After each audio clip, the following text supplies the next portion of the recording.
אנחנו הגענו למגדל העמק ב-1952. מתי הגעתי למגדל העמק? בשנת 52. הגעתי למגדל העמק ב-55. הגענו בשנת 62. הגעתי ב-1963. אנחנו הגענו בשנת 1972. לנו נתנו את הוויזה ביום המלחמת יום כיפור. 3-4 ולעבודה. מה אתה חייב את זה לעצמך? מה אתה חייב למשפחה? מה אתה חייב לשפוך הרבה זהה? ב3-4 ולעבודה. אני באתי בעליית הנוער. היו חיים קשים, לא היה לנו שוק, לא היה כלום, היינו עולים לנצרת, קונים משם ובאים, גם עופות, גם הכל. לא היו כבישים, היו רק אבנים, לא היה לנו חשמל, רק עם נפט ככה ושמים את הפתיליה גם. החלב היו מביאים אותו עם חמור ופעמונים ובקבוק של זכוכית, מביאים קרח עם אותו ככה והיינו קונים.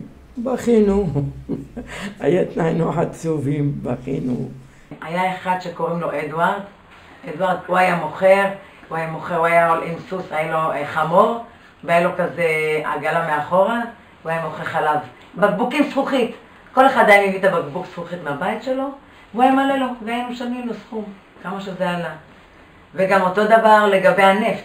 והיה אחד חיים שקראו לו, קוראים לו חיים, היה לו סוס, עם העגלה, והוא היה מוכר נפט. היינו מביאים כזה פח כזה, פח 5 ליטר. כן, פח כזה, והיינו מלאים. היו רק צריפים. באותה תקופה לא היו כבישים, לא סוללו כבישים, היו רק אבנים. גרו בצריף תקופה מסוימת, ואחרי איזה שנה העבירו אותם לשיכון ברחוב זבולון, התחלה של רחוב זבולון. כשקיבלו את השיכון הקטן הזה, שזה באמת היה משהו כזה, חדר וחצי. משהו ממש, לא חדר וחצי, חדר אחד. חדר אחד שבו הייתה פינת אוכל, ומשני הצדדים של השולחן שהיו מיטות, לינה, והיה מטבחון ומקלחת. מה שכן היה טוב, זה היה שטח גדול מסביב לבית, שההורים שמה פיתחו גינה משפחתית גדולה. התחתנתי ועלינו לארץ. התחתנתם ועליתם לארץ. בדיוק. ופה הקמת את המשפחה שלך. בדיוק, כן. קרן היסוד. קרן היסוד. שמה הייתי גם. דרך אחד ומטבח, זה מה שהיה. על יד הבית היו רק קוצים וכל הדברים האלו, זה מה שהיה. אז נולד לי ילדים, יש לי ילדים. העבירו אותי, כי ביקשתי מהעמיגור, העבירו אותי על יד רינתם, שהייתה אז בזמנה, על יד בית כנסת רבי יוסף מלכה. שם הייתי גר. אחרי זה החלפתי על יד צהלה. מצהלה החלפתי עוד הפעם לרחוב הראשונים. לא היה כלום. לא היה כבישים ועד ששדרו, היה רק בוץ. לא היה הרבה בוץ. החדר וחצי, 7 נפשות, היה בית קטנה. עוד לא היה ארגון מוניציפלי שוטף, והכל היה צריך להתחיל מההתחלה. והמועצה המקומית של מגדל העמק הייתה בכביש פה העליון, איפה שעובר בית הכנסת המרכזי. הבניין היה ממש בצד השני של בית הכנסת. בקדש. היה רק צרכניה, חנות אחד רק. לא היה שום דבר במגדל העמק. אח שלי קנה את המכולת הגדולה שהייתה אז בזמנה.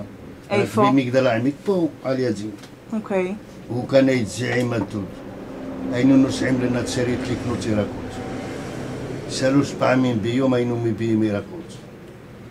מוכרים ירקות, והדוד והאחי עבדו במכולת. אז הייתה רק מכולת אחת במגדל העמק, לא היה שום דבר. כל העדות היה באים. מנצרת היינו נוסעים, היינו קונים את הירקות. הירקות רק. דיבריק לבית הייתי קונים מחיפה. הייתי נוסע לחיפה. הייתי נוסע, היינו קונים. מביאים, משכירים טנדר ומונית, מביאה לי סחורה עד החנות. עבדתי בשוק, הייתי נוסע גם לתל אביב, הייתי מביא סחורה גם מתל אביב. כשהגענו למכולת, אז אם היה מוזס, אז דיברנו איתו יידיש וקנינו. עכשיו, אם מוזס לא היה, אז דיברנו בשפת הסימנים. הלכנו, לקחנו מה שאנחנו צריכים, לא ידענו כמה צריך לשלם, היה כותב לנו על הנייר את הסכום שאנחנו צריכים לשלם, וככה היינו קונים. היה זיכרונו לברכה רבי שלום יפרח, היינו מתפללים איתו. אחרי זה בא רבי רפאל בושקילה, היינו גם מתפללים איתו בצריף. הכל, הוא היה מוכר פה הכל. ירקות, אופניים, נעליים, מה שאת רוצה הוא היה מוכר פה בחנות הזאת. אני, מהילדות שלי אני נמצא פה בחנות. היינו פה, היו באים כל אלה שלמשל היה חסר להם כסף או משהו כזה, הם היו רושמים לו, הוא היה מקבל את הקצבה, איך שהוא היה מקבל את הקצבה הוא היה בא נותן את הכסף. כשהגענו לרחוב שומרון. עכשיו זה רחוב שומרון, פעם זה היה רחוב קדש, הכל זה היה קדש. וכשהגענו, כל הבניינים שנמצאים בצד ימין עוד לא היו, הכביש לא היה, המדרכות לא היו, היה חול. ואנחנו ביום העצמאות, כמו בסרט של אריק איינשטיין, עם המזוודות עולים לבית. ונכנסים מיטות מאלומיניום ומזרונים, מזרונים מלא עם קש, לא יודעת ממה זה, איזה מזרונים היו. הלכנו לחפש טלפון ציבורי. יוצאים, אין נפש חיה ברחוב. אני אומרת לאמא שלי, זה יותר גרוע מהכפר. והכל את עם ישראל שלך והאחים שלך. ומה היה לך רע שם? וכל הדרך אני בוכה. ביום הכיפור, 73, צמנו. ביום השני, הייתה מכולת של יוסף זגורי. כל האנשים הלכו למכולת. כל מה שאצל יוסף זגורי לא נשאר כלום. רוקנו את המכולת כי אנשים התכוננו למלחמה של שנים, כמו שהיה ברוסיה. הגענו למגדל עמק. כבר היה מאוד מאוחר ואנחנו היינו מאוד מאוד עייפים. וראיתי את הבתים, היה לי מאוד מוזרים בגלל שבנייה היה אחרת וגם היו בתים גבוהים, היו בתים קטנים וגם רחובות היו סך הכל, במגדל עמק היו אולי 5 או 6 רחובות הגדולים, הכל היה יער. הבן שלי יצא לגן, הוא היה בן 2, ובן שלי שהגיע מהגן, המילה שלו הראשונה, הוא אמר לאמא שלי, בת זונה. והיא הייתה כל כך מרוצה, היא אמרה, הוא התחיל ללמוד עברית. היה יותר מאוחר, אנחנו קיבלנו בחטיבת גולני, שם בנו בית חדש, ורוב הצעירים היו, בנו בית. ואז אנחנו קיבלנו שם בקומה 3, קיבלנו את הדירה. 99% היו עלים חדשים, התחלתי לחפש את העבודה. אז אני הלכתי למפעלים הגדולים, כמו טס, כמו דודג', ולא קיבלו אותי בטח, צעירה, ומקצוע של גברים. אבא שלי, זיכרונו לברכה, אמר לי, אתה יודע מה, בונים כאן מפעל גדול. בואו לדבר. ואנחנו ברגל, עם השביל הקטן כזה, הלכנו למפעל. כן, מפעל נילית. הרבה אנשים טובים פגשתי, והם נתנו לי יד. וחנויות שהיו, כאן היו חנויות במרכז, חנויות קטנות, מאוד קטנות, וגם הלבשה, שרצינו משהו לקנות, היה מאוד קשה ללכת ולהוציא איזה סכום כסף. אז לקחנו סמלה ושילמנו כמה חודשים, אבל היו רושמים בנייר. אז היה חלב, לא היו קונים בחנות, היו קונים בעגלה שבאה עם הסוס, והוא היה צועק, חלב, נפט, אז גם היה אותו דבר. היו ברחוב, הולכים, וזה שאנחנו עשינו חימום בחורף. אז גם ברחוב יצאנו, קנינו והביתה. היה לנו בעיה שבאותו בלוק היה לנו 2 חנויות שעשו לנו קצת בעיות בגלל שהם היו מעורבים בפשע ושם עשו כל פעם איזה רצח אחד עם שני. 3-4 ולעבודה. מה אתה חייב את זה לעצמך? מה אתה חייב למשפחה? מה אתה חייב לשפוך הרבה זהה? אז 3-4 ולעבודה. הלביאו לי, החברה שלי הלביאה לנו שמלה לבנה, היא הייתה מלבנון, הביאה שמלה התחתנה בה וגם לי הלביאה את זה. והביאנו ערבים מנצרת עם עוד ותרבוקה. מה נעשה? עושים מופלטה וקומקום של תה וכולם יושבים על זה בלי בשר והיינו צוחקים ומדברים, היה טוב. היה כזה כיף, כאילו, היינו יושבים, צוחקים. היה לנו בית קולנוע, צריף. כל פעם היו מביאים סרטים. היינו הולכים בעיקר לבית קפה. התחתנת במועדון סינים. אתה יכול לפרט קצת יותר מה זה המועדון הזה, מה זה המועדון סינים ואיך התחתנתם? המועדון הזה היה של הסינים. היו משחקים בו, הם משחקים... עושים כל מיני פעולות. לא כל מיני דברים. החופש שלנו היינו יורדים לקיבוצים, לקיבוץ יפעת או קיבוץ שריד, היינו רואים שם סרט או משהו. לא היו אולמי שמחות. חגגו בבית כמו שהיה מקובל בגולה. פשוט קנו בצניעות, כי הייתה גם תקופה של צנע בשנים הראשונות, ב10 השנים הראשונות של המדינה. ואז עשו את זה בתוך הבית, צפוף מאוד, אבל איך אומרים? צפוף, אבל חם בלב. חגי ט"ו בשבט למשל. נכון. הוא היה מזמין את כל האנשים של מגדל העמק, של הבית כנסת, שהיו מתפללים איתו. והיו עושים שם היו מברכים ברכות של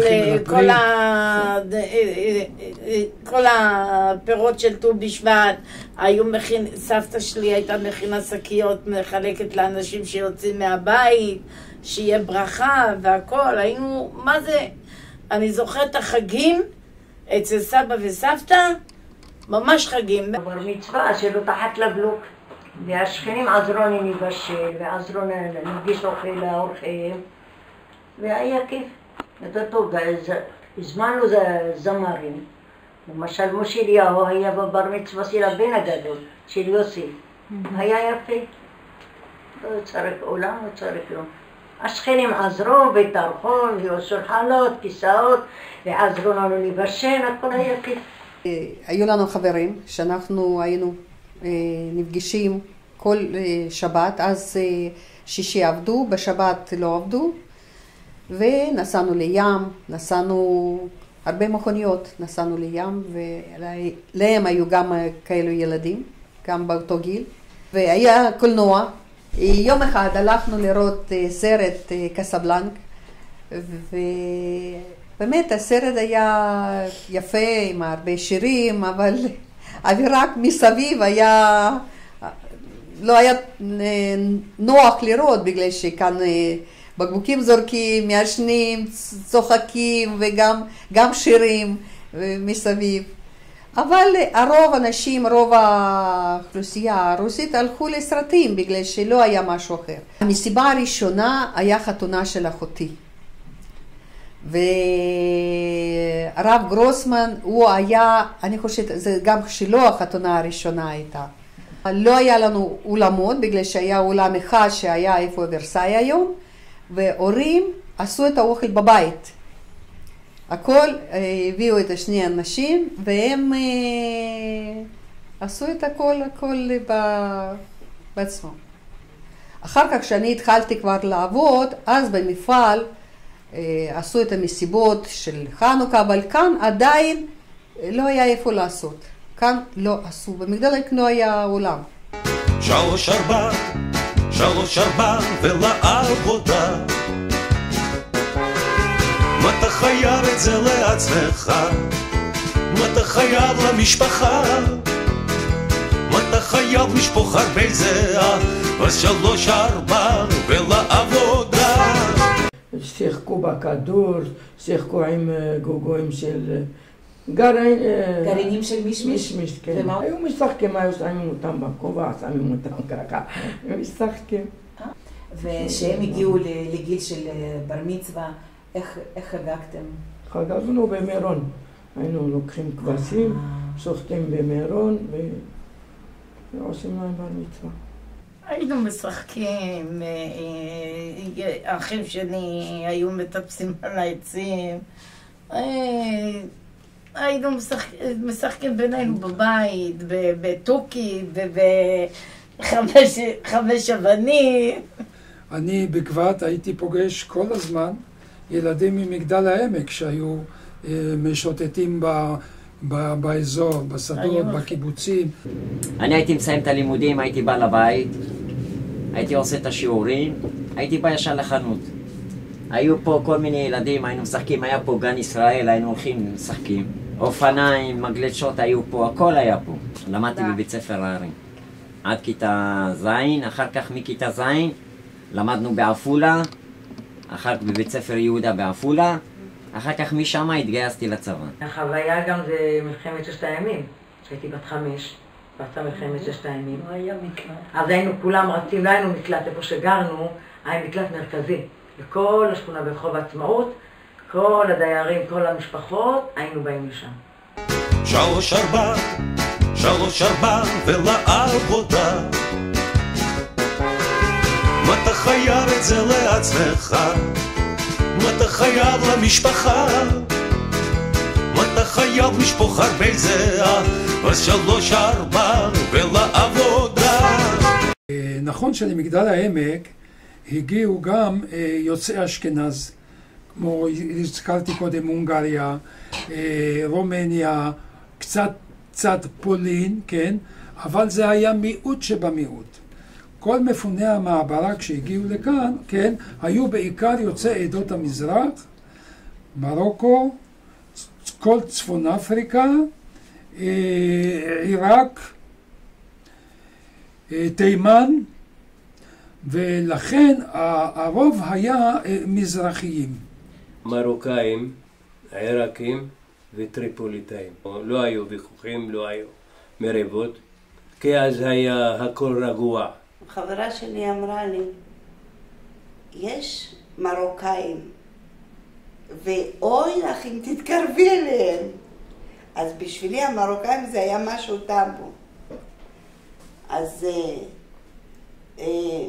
לא הכרתי פה מרוקאים, כי אנחנו היינו מאוד סגורים בינינו לבין עצמנו. אז היה בשנות ה-70, באו העלייה הראשונה מרוסיה לישראל, ואז הכרתי איזו חברה רוסיה, שהייתי כזה מאוד הייתי סקרנית בתור ילדה, אז הייתי שואלת אותה, איך אומרים ככה, איך אומרים ככה, ככה למדתי את השפה.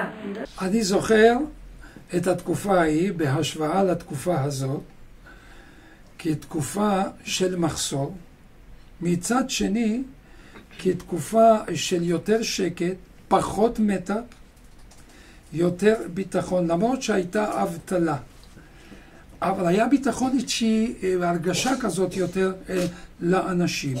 הבן שלי כאן התחתן, וההורים שלי גרו כאן, וכשקנינו דירה כבר, זה כבר גיל כזה שאיך אומרים, נכנסים עמוק. כאן חברים שלי, כאן אני מתנדבת, אני עבדתי 32 שנה.